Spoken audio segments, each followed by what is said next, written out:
Masechet Gittin, Daf Yud Gimel. We are going to expand on a conversation that we saw in the Mishnah a couple of dapim ago regarding when a husband says, go in to a messenger, here, take this get to my wife or to his slave. So he can retract in both cases according to the Bimeir. Chachamim, however, disagree and say he can retract for a get nashim, but not for shichure avadim. The difference is, Chachamim say, is that for a slave, it's always better for a slave to be free, and therefore that we apply the rule zachin ladam shelo befanav, because the messenger can accept the get shichrur avadim on behalf of the slave. However, for a wife, it's not always better for a wife to be divorced. After all, she is getting guaranteed sustenance from her husband, and so the messenger cannot receive it on behalf of the wife, and therefore the husband can retract. The Bimeir counters that, hold on, even for a slave there is a detriment to him in that if the master is a kohen and once he becomes free, he can no longer eat terumah, and maybe he likes eating terumah, and he would rather be a slave and eat terumah than be free and not be able to eat terumah. So that's not necessarily zachin ladav, maybe it's a chavin law. And the Chachamim answer, no, this is different. The slave is the property of the master, and that's the only reason that he can eat terumah. But the master does not have to give him terumah. The master can give him nothing. So really, this is not quite a legal right. There's no right to give food at all. So yes, if he gives food, then he can give him terumah, but he can give no food at all, and therefore Chachamim say it's always better for a slave to be free. So we're going to quote now a longer version of this conversation in a braita that's also found in the Tosefta. Tanya, Amar Rabbi Elazar, Amarnu lo Rabbi Meir. So Rabbi Elazar here is speaking for Chachamim, so that Chachamim is Rabbi Elazar is part of Chachamim, who say that who makes a distinction between the two, and he says to Rabbi Meir, "V'halo zechutu le'eved she'oseh mitachat yedei rabo leharut," and Rabbi Elazar says it's always a benefit to a slave to be free from his master, and therefore the master, once he gives it, the messenger receives it on behalf of the slave, and he goes free, and the master cannot retract. Amar lanu. And now Rabbi Elazar is quoting Rabbi Meir, who responded back, Havu lo shimaya ayvet kohen paslo min terumah. If the slave was a slave of a master kohen, then while he's a slave, he can eat terumah, and now he can no longer eat terumah. So we said, Amar nulo, Rabbi Elazar said, B'halo ma im yirseh shelo luzuno shelo lefaneso rashai. Hold on, but a master doesn't have to give the slave any food at all, and therefore it's always going to be better for the slave to be free, because while the master, usually most masters do feed their slaves just to keep them alive and working, but there's no legal obligation, and therefore the slave has no self-interest in remaining a slave. There's no guaranteed legal benefit for him. Amar lanu, uma ilu aved kohen shebarach ve'eshet kohen shemarda ba'ala v'halo ochlin b'tzuma v'zeh eno ochel. And Bimeir counters with a very important point, and he said, even if a slave would run away from his master, a slave of a kohen, he could still eat terumah. When we say that a slave of a kohen can eat terumah, it's not only the terumah that belongs to the master. He can go and find another kohen, someone else who has terumah, and any farmer who's going to give terumah, he gives it to some kohen, and that kohen can share it with this slave. The slave is permitted to eat terumah. The slave can also buy terumah, which is a good deal, because terumah since it has a limited customer base, so it's generally cheaper than other food. So an Eved, he goes and he's able to get some money, earn some money. He can go and buy food more cheaply from the store. So even if the master is not providing any food for him and he runs away, he could still have benefit from being the slave of a Kohen and thereby being able to eat terumah. The same thing happens to be true with a wife of a Kohen who rebels against her husband. She is not serving her conjugal duties, other duties that a wife is supposed to do. Nevertheless, even if she is not fulfilling her roles, as long as they're married, she also can eat terumah. We're just bringing the parallelism here because Rabbi Meir does equate both of them and say in both cases it's better for in both cases the husband can retract because there's a detriment. What's the detriment? In both cases, both for a wife and for a slave, it's the same detriment. As long as they are married or are a slave, they can eat terumah. And even if the relationship is not on par and they're not living together and the slave ran away, nevertheless, they can still eat terumah. And that's why a person may prefer to be a slave, and a wife may prefer to remain married, and so we don't say it's zachin lo, right? Whereas if once he's freed, the slave, then he can no longer eat terumah. So Rabbi Meir has a powerful point here. Aval isha chovu la sheken pesala min terumah umafsida min hamezonot.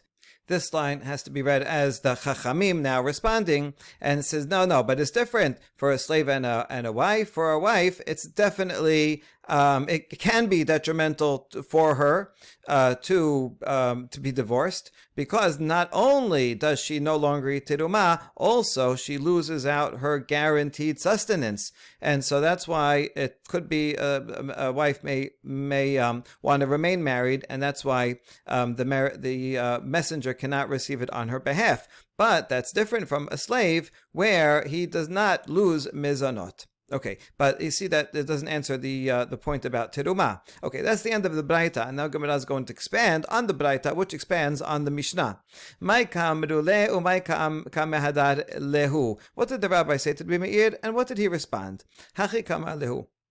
Heshabtuni ala mizonot, mateshibuni ala terumah. Rabbi Meir says to them, okay, you gave me an answer regarding sustenance. You're right, you have a good point there, that a husband is required to give sustenance to his wife, and therefore it's a detriment to her to be divorced, whereas a master does not have to give sustenance to a slave, and therefore there's no judgment there. But I told you already that but then I told you, what about terumah? That is a detriment both to a slave and to a wife. And you didn't answer that question. And if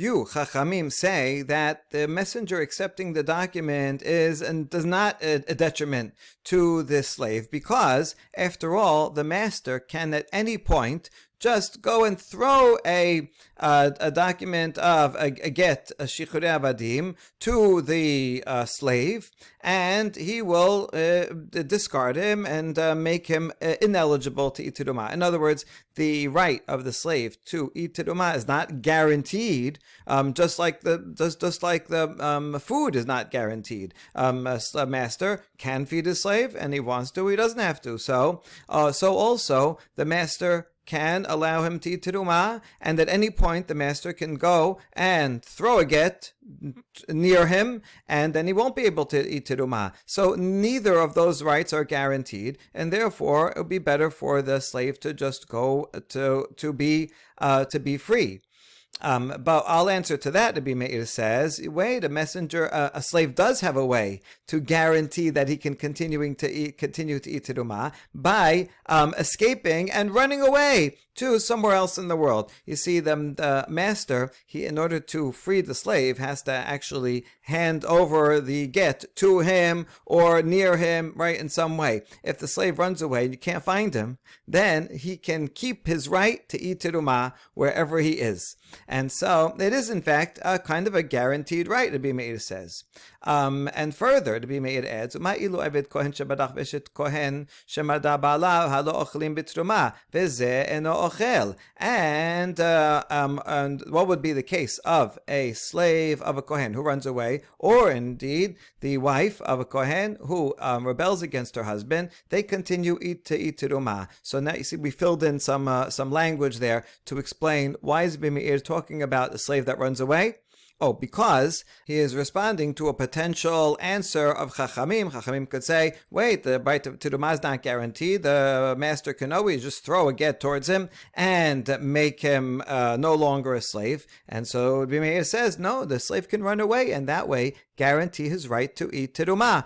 Just like a wife will always be able to eat teruma as long as they're married.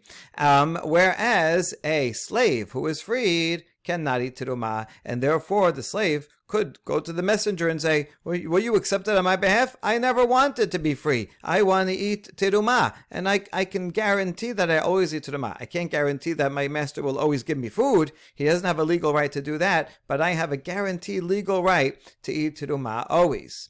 So now, the Gemara says, Shapir Kamar Lehu. Rabbi Meir has a good point, right? I mean, if you can always buy, you have a permanent right to buy food at a cheaper price. So that sounds like a good thing that people, maybe they would rather be a slave and be able to have teruma. Amar Rava, hainu dekame hadri le b'matnitin. So Rava says, oh, that's the next line in the Mishnah. That's exactly what the rabbis are addressing. Mipnei shehu kinyano. And the Mishnah says this language because the slave is the acquisition of the master. If the master wants to, even if the slave runs away, the master has an easy way to stop him from eating teruma. The master can just go and go to any Yisrael, a non-Kohen, and say, hey, give me 4 dinar, a cheap amount. Give me 4 dinar, I'll sell you my slave. That the master is right. He can sell the slave anytime he wants. And then at that point, right, and immediately the slave will no longer be a slave of a Kohen, he'll be a slave of a Yisrael, and he cannot eat teruma, even if he's on the other side of the world and we can't find him in order to give him a get shichrur avadim. And so Chachamim say, indeed, the slave has no guaranteed right to eat teruma, just like he has no guaranteed right to eat to have food.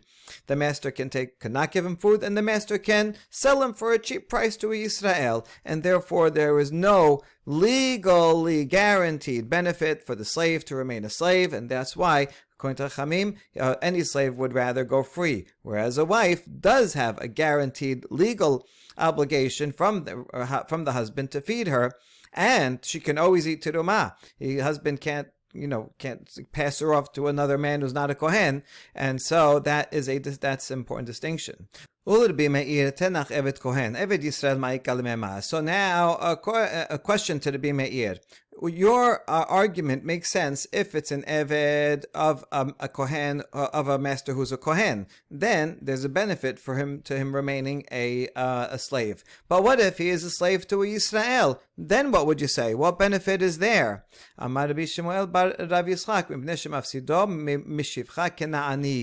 even in that case, there is a detriment to the slave, which is, while he's a slave, he can have relations with a shivcha Kena'anit, and he's not allowed to have. They're talking about an Eved Kena'ani, so he was a Kena'ani, he becomes an Eved. That's like a semi-conversion. He has to keep misvot like a woman does, and while he's a Eved Kena'ani, he can have relations and have children with a Shivcha Kena'anit. When he becomes free, then he can no longer be with an Eved Kena'ani. Now he can be with a free woman, a Jewish woman. He becomes a full convert. So there's a switch, right? When he's Eved Kanani, then he can be with a Shivcha Kananit, but he cannot be with a Jewish woman. When he's free, then he can be with a Jewish woman, but he can no longer be with a Shivcha Kananit. And so here's a detriment. Now he becomes free. He could say, wait, I don't want to be free. I want to continue being with this Shivcha Kananit that my master gave to me. And we answer, wait, wait a second, by getting his freedom, now he gets a new benefit. He can marry a free woman. Isn't that better? That he can go and marry a free woman? Free, full Jewish woman. Abda behefkera nichale zilale shechichale pirisale. And the answer is no. Even though it's true, it's higher status to go and marry a free Jewish woman, but there is a physical benefit to being with a shifcha kena'anit, which is that she's like hefked. He can look, he can treat her in a lowly fashion. She is cheap to she is cheap to him. She is around all the time because she's a servant there, and she is unrestricted. And so the slave might say, no, I'd rather stay here with this shifcha kananit. I could fulfill my desires better this way than going and marrying a high-class woman, and then I won't be able to do that.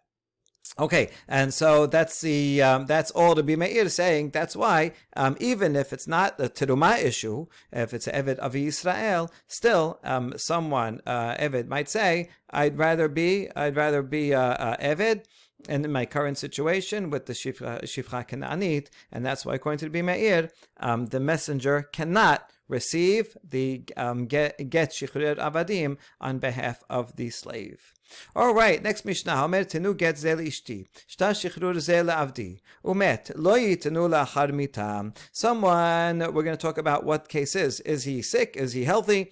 Anyway, a master says, or a husband says, give this get to my wife. There's a get there, right? They wrote it. He tells a messenger, go and give it to my wife. Or he tells a messenger, go and give this shtar shichrur to my slave, and then he dies. The messenger should not go through with his messengership after he dies. The reason is clear. If it's a husband, so the second he dies, they're no longer married, and so it makes no sense. You can't be divorced after death.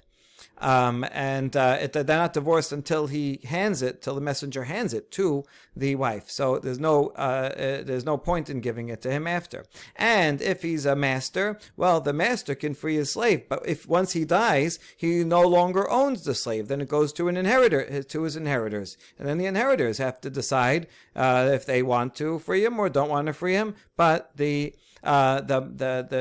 document can no longer be used. Okay, now tenu manele ish peloni umetitnu lachar mita. This is in contrast to someone who says, give this 100 dinar to that guy, and then he dies. They still give it. The messenger should still go and give it even after he dies. So for when it comes to money, that's different from giving either of these two types of documents, and the Gemara will explain why. Amar Rav Yitzchak bar Shemuel bar Marta b'shmei de Rav. So Rav says the following statement: Vehu shesiburin munachin bekeren zavit. It's a qualification on the last law when we said that someone who said give this money to that person and then he dies, that you still give it. That's only if the money is piled up and placed in the corner. It doesn't have to be in the corner; it could be on the table. The point is that it's a specified coins that are someplace, those particular ones, not in general. Just give, find 100 dinar and give it to him, but a specific dinar that's 100 dinarim that are set aside to give him. Now, b'may askinan. Now, this statement of Rav, how is he understanding the Mishnah? What type of case? Ilema bebari. If he was healthy when he said, give the 100 dinar to so-and-so, and then he just all of a sudden died of a heart attack, or fell off a cliff or something, ki siburin may have it, then, so how does it help that they're piled up? Halo mashach. The other guy did not, the messenger did not take the money, and you need an acquisition. You need an active acquisition in order to get money, right? You can't just by saying it orally, here, this is yours. It's not yours until you or someone on your behalf actually takes it for you. So it being piled in the corner is not going to help So maybe it's not a healthy person, but someone on his deathbed. And there's a special law of people on a deathbed that their oral statement is actionable, even though it's only oral. So then, why does it need to be piled up, even if it wasn't piled up? Even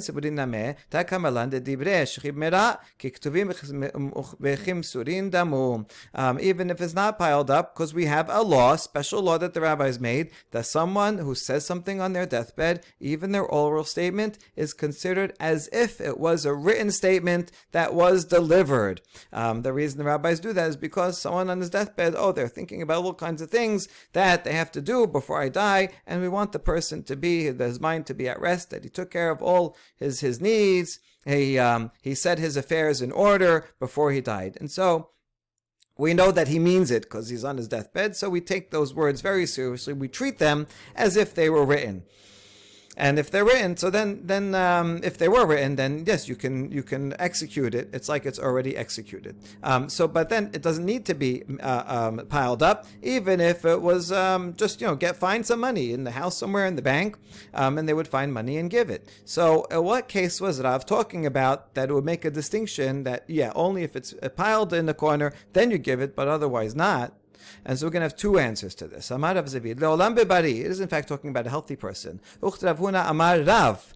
Damar Rav Huna Amar Rav. And I'm using another statement of Rav in order to explain what the first statement of Rav meant. Here's the second statement of Rav. Maneli biadcha tenehu lo lifloni be'mamad sheloshtan kanar. Rav said that, let's say I have $100 and I deposited it with you. So hold on to this money, just watch it for me.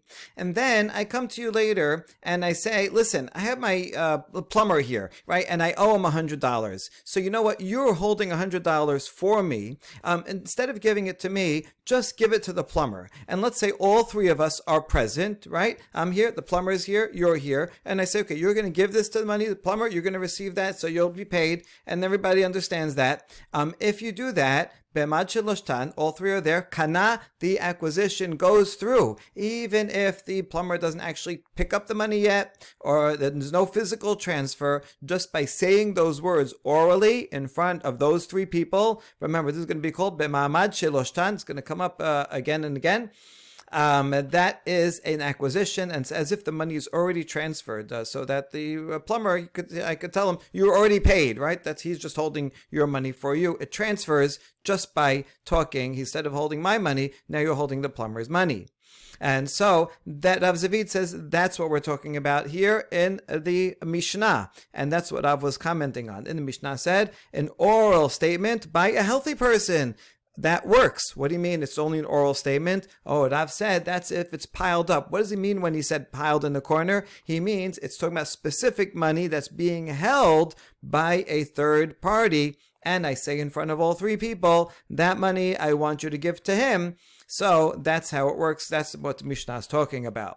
Okay. Rav Papa says, no, actually, I think that the Rav was interpreting the Mishnah to be talking about someone on his deathbed. And I also am interpreting the first statement of Rav with a different statement that Rav also says. So now there's a third statement that Rav Papa is referring to. Damar Rav shechimera shamar tenu mane lifloni mine chasai mane ze notnin mane stam and notnin chashinan shema mane kavod ka'amar. Rav said that someone on his deathbed said, give this $100 to that person. If he said, depends how we refer to it. If he said this 100 dinar, and he's pointing to some 100 dinar over there in the corner, then you should give it. But if he just said, give 100 dinar, you find it from among my property, then we do not give it, because we worry maybe he didn't mean any 100 dinar in my property. Maybe he was thinking about that 100 dinar that is buried over there in the under the tree in the backyard. He's thinking about a specific 100 dinar, but we don't know about that buried treasure.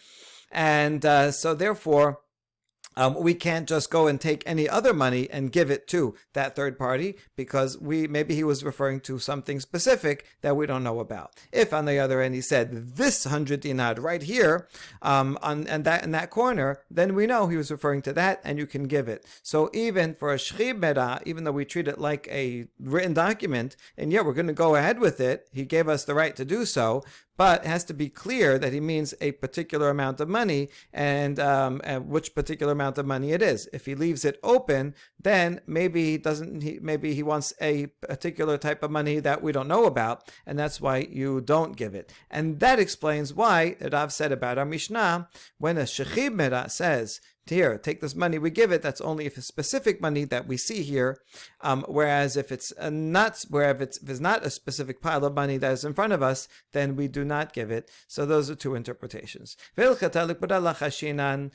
the bottom line is a halacha, we do not worry about that he's had in mind while he was dying that particular treasure that's buried there. That's an unusual case. We don't have to worry about that, and therefore halacha is not like Rav Papa. We ask Rav Papa, Ma'itama lo amar Rav Zavid. Since Rav Papa has assumed such a far-fetched situation, why didn't Rav Papa simply agree with Rav Zvid's answer that's talking about a live person, a person who's well, and it was in B'ma'amad Sheloshtan. And the answer is Kasabar Papa ki amar Rav lo shena b'milveh v'lo shena b'pikadon, because Rav Papa thought that when Rav said that the Ma'amad Sheloshtan, when he said the Ma'amad Sheloshtan law, he meant that works both if it's a milveh, if it's a loan, or if it's a deposit. You see, Rav Zavid was assuming that there is a distinction between the two. Why would there be a distinction for the Ma'amad Shelosha case?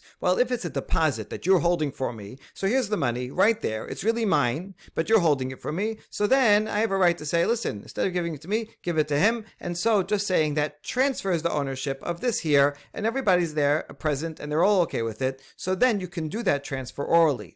However, if it's a loan, so I gave you $100 for you to borrow. While you have it, while you're borrowing it, it's yours to use as you please, right? It's just that you owe me at some future date the money. So there, it's harder to say that it will transfer, because I say, listen, when you pay me back, right, don't pay me back, pay him back. But there's nothing there. There's no physical item to be paid back, so it's harder to make a transfer when there's no physical item there, and that's why Rav Zavid would explain the Mishnah in as follows: that when Rav said that the Mishnah has to be piled up, he means if it's a pikadon, a deposit that is here that we have, but not if it's just a loan. Rav Papa, on the other hand, he interpreted Rav's law regarding the Ma'amad Sheloshtan as being applicable even for a loan. Yeah, even though a loan, the money isn't there, but there's a debt obligation, and I can transfer the debt obligation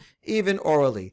Because of that, Rav Papa could not say that when Rav said about the Mishnah, that the Mishnah's law is limited only to a piled money, that would not be true for Rav Papa, because if it was Ma'amad Sheloshtan, then that would be true whether it's piled money, meaning like a deposit that's there, or if it was a loan, and therefore he could not interpret Rav's explanation of the Mishnah as being Ma'amad Sheloshtan. That's why he had to say it's talking about a shchib mera. Now the other way around, Rav Zvid ma'itama lo amar ki Rav Papa. How come Rav Zvid didn't say it's talking about someone on his deathbed?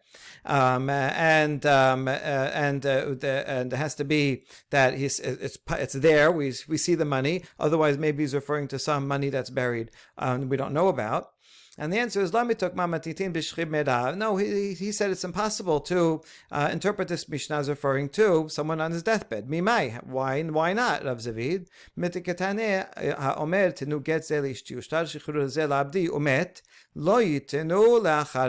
because of the resha of the Mishnah, which would have to be in the same case.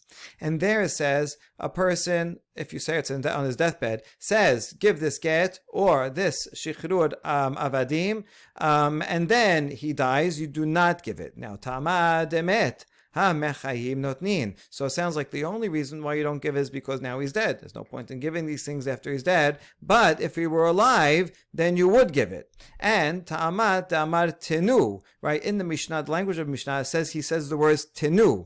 Ha lo amar tenu and notnin. So it must be precise. We assume the language of the Mishnah is precise. And so you'd only give it on behalf of this husband or the master while he's alive, only if he said the word tenu. And then if he died, you wouldn't give it. Wait a second. But someone on his deathbed, we have another law that even if someone on his deathbed says to write a get, even if he doesn't say give the get, we do give it. And here's the Mishnah, Ditnan. Barishona yomrim ayoseh bakolar v'amar kitvu get liishti, hare elu yichtabu ve'yitnu. Chazru lomar af ha'mefaresh v'yoseh b'shayara. Rabbi Shimon Shizuri omer af ha'mesukan. So someone is going out in a chain around his neck, meaning, we saw that a picture above, meaning he's on death row, and he's being taken out to be executed. And he says, someone, you, write a get for my wife. All he says is write. He didn't say give it also. We understand what he means. He wants it to be written and given. And then you go ahead and you write it and you give it. Why would he want to do that? Because he'd rather his wife be a divorcee than be a widow. That would help her, for example, if he has no children and she would have to do yibum. So if she's a widow, she doesn't have to deal with the yibum, and maybe the brother is annoying. So if he says that, we go ahead, we not only write it, we also give it. And that was the original law. Then the rabbis expanded it, and they said, even if someone is going to set sail on a faraway place, or going on a caravan, and is going in a faraway place, and these are dangerous journeys, and you might not hear from the husband for a long time, and then you won't know, is he alive? Is he dead? Can I remarry? And so in order to make sure that the wife will not remain in aguna, so as he's going off, he says, tell someone, write a divorce document for my wife. Even if he doesn't say tenu, we know that he meant write it and give it, and then we give it on his behalf. And Rabbi Shimon Shizuri added, even someone who is very, very ill on his deathbed. He says just write it, then we write it and we give it. So what you see from here is that the Mishnah cannot be a case where he's on his deathbed, because if he's on his deathbed, then even if he just says write it, then we continue and we write it and give it. Whereas according to the Mishnah, it says tenu. Only if he says the word tenu, do you actually give it to her. Therefore, the Mishnah must be talking about a case where he's healthy, and that's therefore the sefa of the money also has to be where he's healthy, and that's why Rav Zavid interpreted the Mishnah as referring to a case where he's healthy. All right, Matkif la Rav Asher. Rav Asher challenges. Who said that our Mishnah has to follow the single opinion of Rabbi Shimon Shizuri, who says that someone on his deathbed who says kitvu, we also assume that means tenu. Maybe not. Maybe he follows the other rabbis, all the previous rabbis who did not say that. That even someone on his deathbed has to say tenu also in order for it to be given. And therefore, the Mishnah could very well be like Rav Papa, and could be like someone on his deathbed. Okay, so now we understand both interpretations. All right, since we brought up this topic, now Gufa, we're going to go further into this Ma'amad Sheloshtan law. Amar Rav Huna Amar Rav, Maneli biyadcha, tenehu lo lifloni, be'amad Sheloshtan kana. Amar Rav Mistabra milta d'Rav Pikadon, avaba milveh la. So Rav Huna said in the name of Rav, that if I have money in your hands, and I tell you, please give it to my plumber, and where all three of us are there, then by just talking, by saying that, it's already acquired, right? And if you lose it, then it's going to be not my responsibility, right? It's the plumber's already. Okay, now that was the statement. Rava said about the statement, makes sense that Rav's statement would be true only for a deposit. Because the money is there. You're holding it from me. It's right there. And so I can more easily transfer orally. I say, that deposit, listen, you're holding it from me? No, you're holding it for him instead.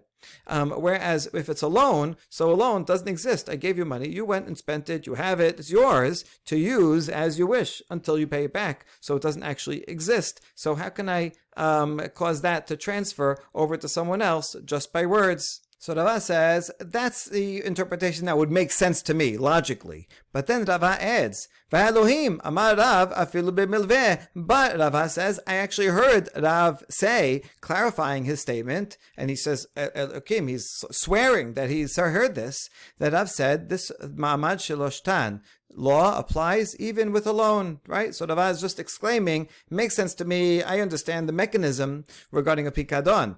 But the truth is, he said it regarding a milveh also. And that's what Rav Papa reported as well. Rav Papa was Rava's student, in fact. So just earlier, Rav Papa said he thinks Rav applies it to both cases. Okay. And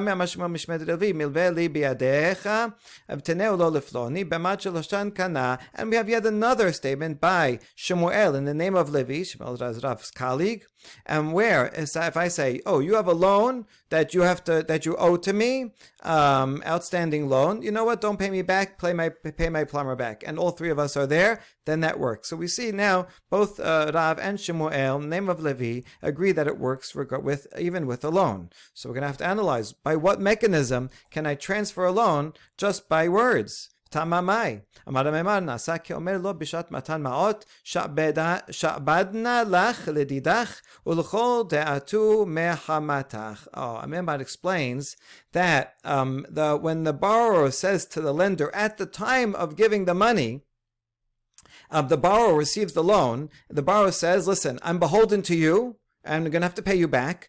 But whether he says it explicitly or not, it's as if he's saying, I will pay you back or anyone who comes on your authority, right, for you to collect the loan. And then I'll pay that person back. So at the very time of the loan, when he's even acquiring it, he already makes himself obligated either to the original lender or to anyone who the lender transfers the loan to. It's kind of like nowadays, if I get a mortgage from Chase Bank, right? At any point, Chase can sell my mortgage to Wells Fargo. And then instead of paying Chase, I have to pay my mortgage to Wells Fargo. They can transfer it again and pay and send it to someone else, right? And they tell you up front, listen, we may not be servicing this mortgage forever. We might sell it, and then you have to deal with someone else. So every borrower agrees at the time of the loan, and therefore, at the time of the loan, here, the money's here. So, yes, he's taking upon himself the obligation to pay either me or whoever I decide you should pay. And that's how it works.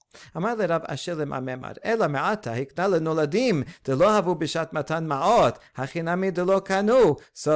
challenges Amemad. Wait, your mechanism works if, the plumber is alive at the time of the loan. But what if, right, after I give you a long-term loan, right, and after 20 years, I come and say, hey, listen, don't pay me, pay this bar mitzvah kid.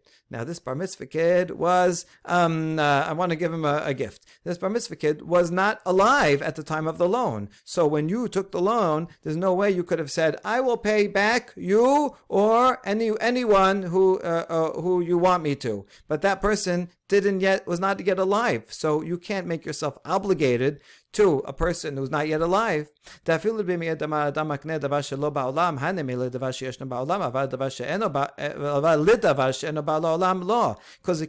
according to the Bimeir, who says a person can transfer an item that is not yet in the world. I can sell you futures, right? You want to buy my what's going to grow on my tree next year. Even according to the Bimeir, who says, yes, we can make a transaction for merchandise that doesn't exist in the world. Even he would agree that that's only if I'm selling it to a person who's actually here. We're both here. I can sell you merchandise that doesn't exist yet. But even he would say, I cannot sell something to a person who does not yet alive, right? I'm going to sell the child that you will have next year. I'm going to sell him something. No, you can't do that. And so too, there's no way for this loan to be transferred to a person. So, Amemad, according to you, I can only transfer a loan to someone who was alive at the time of the loan, but not to someone who will be born after, right? We don't see any distinction like that. So let's find a different mechanism. Here's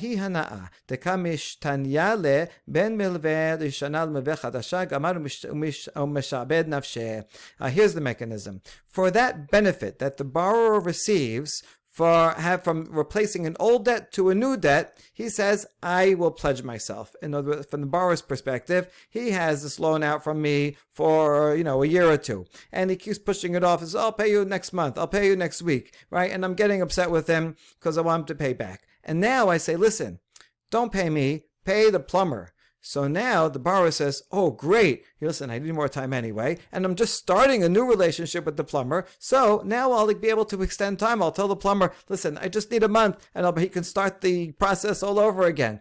So the borrower would be happy to obligate himself. And the borrower, anyone can just obligate themselves, right? And that's the legal mechanism. I'm not forcing him to. He is agreeing to it because it's beneficial to the borrower to have a new obligation. It's like refinancing, right? And you get a better deal.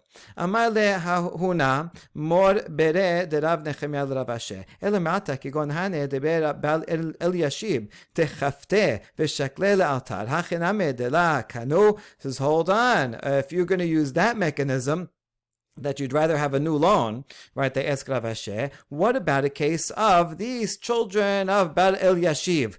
This was a group of thugs, a mafia group. And anyone that owed them money, they'd go and tie the person up and take their money. Right? They're not waiting at all. Right? They're gonna get their money immediately. And so in that case, I say, oh, listen, you owe me $100. You know what? Don't pay me. Pay Mr. Bar El Yashiv. And the borrower, in that case, would be like, no, I don't want to pay Bar El Yashiv. He's going to come over. He's going to crack my kneecaps. And, in that case, he would not agree to make himself obligated to that Bar El Yashiv. And so what Rav Asher is going to say, in that case, the Mamad Shaloshtan rule doesn't work. Rav never made such a distinction. And if you say, yes, in fact, there is such a distinction, Mamad Shaloshim will only work in cases where the borrower would be happy to get a new lender, but in cases where it's being transferred over to Luca Brasi, then he would not want to transfer his loan, and then it wouldn't work.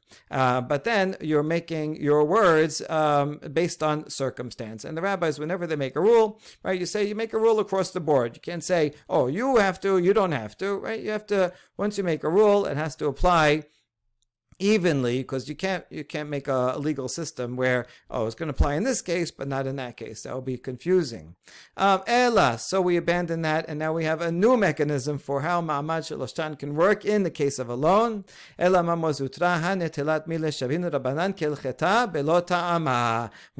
says this is one of three things that the rabbis instituted, and they didn't give a reason, they didn't give an explanation, they just said this is the way it is.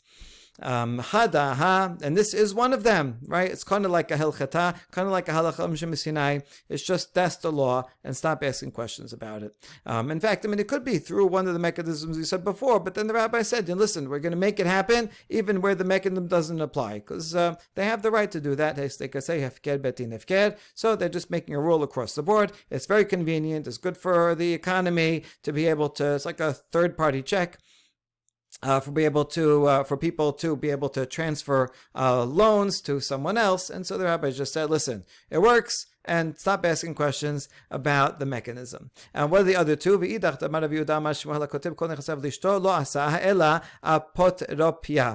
a husband, before he dies, he writes a will and says, listen, when I die, I want all my assets to go to my wife.